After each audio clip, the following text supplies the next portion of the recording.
Kentucky facility to produce ZYN nicotine pouches. I-75 shuts down after multiple people shot. Late Night claims denial of signage on Cornerstone grounds, quote, unfair. Lexington Fire Department hosts a 9/11 memorial stair climb. And car catches fire in Willy T parking lot. I'm Giana Gallo. And I'm Owen Chesemore, and we have a lots to catch you up on. This is Catching Up with the Colonel.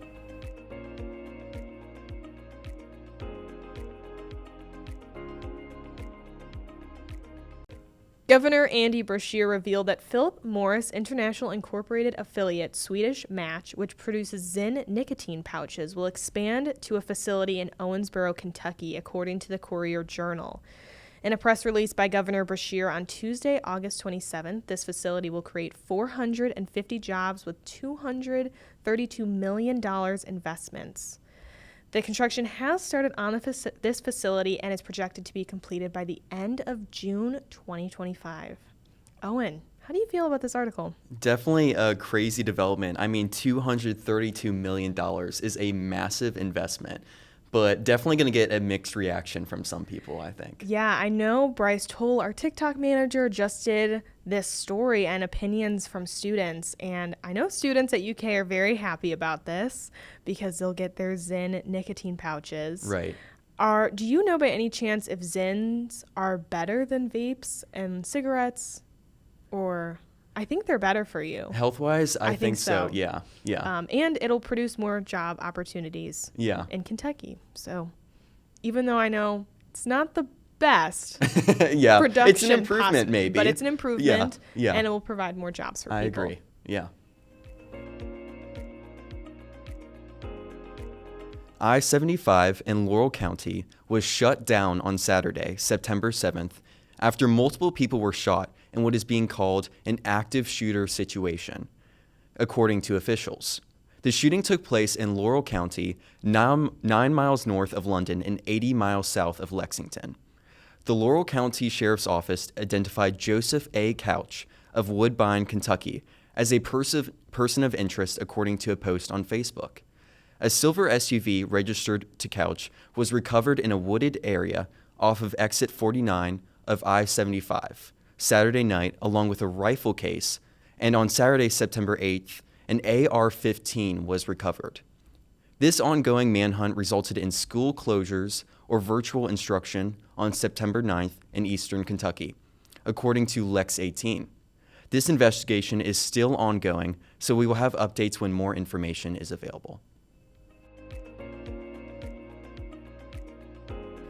Late Night received a notice of default from their landlord Signet Kentucky Retailing that involved their outdoor lighted signage. 22-year-old owner and UK student Mohammed Wahabi wanted to reach more students on South Campus and more locals in the Lexington area and sent the university a new outdoor sign proposal in April of 2024. The sign would be mounted to the Cornerstone garage, but according to Wahabi, UK never got back to him with approval. In May, Wahabi purchased a $15,000 sign where it was originally assembled on the patio on South Limestone until Wahabi was asked to move it to South Upper Street in August. Signet and UK have joint ownership over Cornerstone. Signet has the rights to the facilities and UK has the rights to the grounds according to the Memorandum of Facilities Lease and Grounds Lease. On August 27th, Wahabi received a notice of default from landlord Signet that stated, quote, tenant is hereby in default of the lease for its failure to adhere to the signage requirements. On Wednesday, September 4th, Wahabi, with help of a forklift, took down the street sign to avoid eviction, according to Wahabi. Jay Blanton, UK spokesperson, commented back with, we evaluate signage on a case-by-case basis. He is not being evicted, and he knows that. A new re-proposed Late Night sign is in the works with the signage committee, and it will be reviewed. As the opinions editor, who do you think is in the wrong? You know, I gotta say, I think the Late Night is in the wrong on this one. I think there's like a clear and reasonable process for how to do these things, and I think UK does own the grounds, right? So it has the final say on whether or not you can have a sign out there. And I think trying to kind of supersede that power and authority and just kind of like put it out anyways is just not, it's definitely not a smart business move, I would think. I agree with you. I know myself and our news and managing editor, Casey Sebastiano, kind of took on this story, and we were wanting a lot of documentation. We wanted to see what the lease said. What are the signage requirements? We discovered that UK does own the grounds, but not the actual facility of Cornerstone. Mm-hmm. So I think if this was a different situation, like inside of the building, then that's, you have to adhere to Signant's indoor policy. But this is outdoor. And UK said no to the first proposal. And then to go over their heads and still buy a sign. I agree with you. I think UK was in the right for this situation. On the evening of Wednesday, September 11th, 670 people walked 2,000 steps during the Lexington Fire Department's 12th annual 9/11 Memorial Stair Climb at Kroger Field. Lexington Fire Department Lieutenant Chris McFarland said many of the participants wore tactical gear from their first responder jobs, or workout gear while they climbed the stairs so they could have a similar experience to those who actually had to endure climbing the thousands of steps through fire and rubble on 9/11. McFarland shared the importance of honoring, quote, "We're hiring members of the fire department that were not alive yet on September 11th, 2001. It's really, really important we continue to perpetuate the memory of those who sacrificed their lives." I think it's definitely really cool how they highlighted that some of the people weren't alive yet for this event.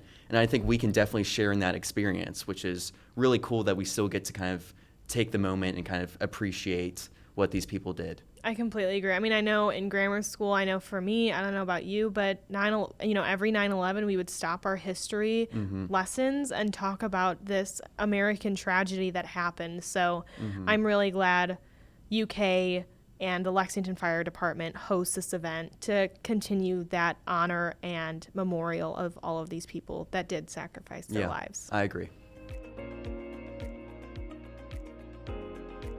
While UK student Brooke Berry was eating dinner in her 2016 Jeep Renegade, it caught on fire in the William T. Young Library parking lot on the night of September 12th around 8 p.m.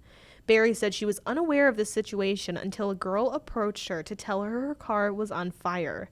Firefighters were able to extinguish the fire, and Berry has obtained no injuries from this incident.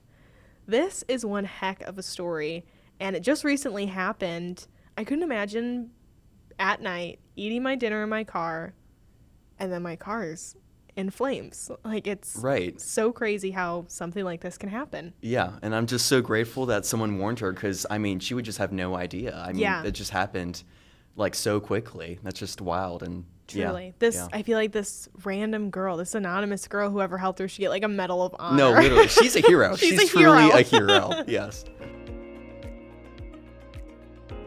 If you want to gather more information about these Kernel articles, be sure to check out kykernel.com and follow us on all social media platforms. That's X, Instagram, Facebook, TikTok, YouTube, and Spotify. Thanks for catching up with the Kernel. See you next week.